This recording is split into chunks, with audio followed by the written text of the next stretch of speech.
And then I've done one other thing, Liam and Sam. Thank you. Is we have got you on as a guest, so I will also address you. You're too kind. I went and saw Ready Player One.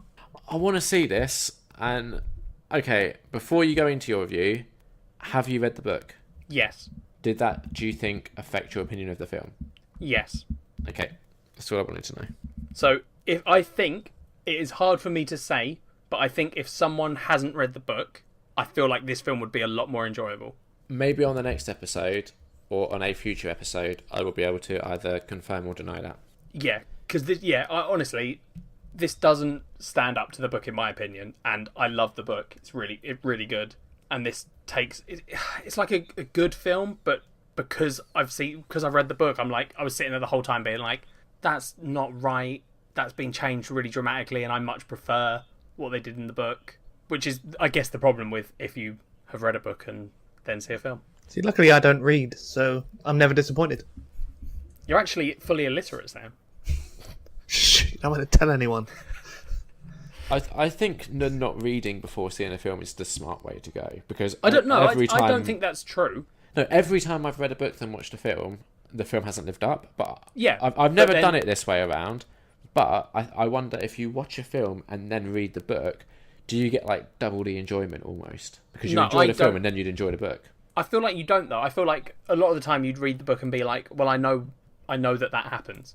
To be fair, the only time I've done that was with Lord of the Rings, and I really struggled with those books because I knew the films inside out, so I knew exactly what was going to happen next. Yeah. I loved the books as soon as they diverted away from the films, like the Tom Bombadil chapter, I loved. Yeah. And there was some other stuff later on, but yeah, the rest was just a bit of a chore. I mean, to be honest, it just depends on what you prefer. If you don't read and you want to watch films, like say you read occasionally, then go see the film first. But if you read a lot and don't go to the cinema that much, read the book. I think you need to kind of distance yourself between the two of them, because of course the author writes it how they want to portray it, blah blah blah. But then it's like Hollywood's job to kind of polish it for a broader audience and make money off of it. Yeah, no, 100. I totally see why they made the changes, and that's why I'm saying, like, I do think if you haven't read the book, it probably is a much more enjoyable film. Yeah. And I can see the bits that make it enjoyable. It's just knowing that they took something out. Can you talk about what you didn't like without going into spoilers?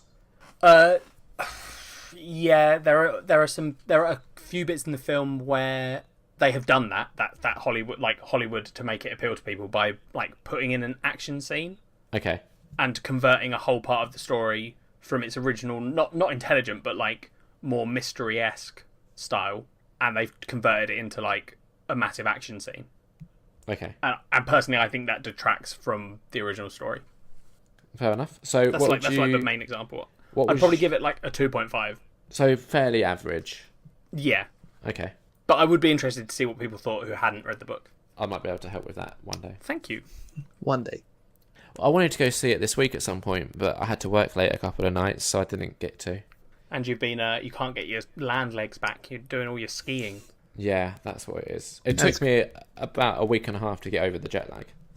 Jesus. Yeah, that was fun. I mean, it's catching up on all the wanking as well. Well, exactly, there was that. Yeah. 2 weeks jet is away lag for. in air quotes. Yeah, drained. Replenishing the fluids. Oh, good.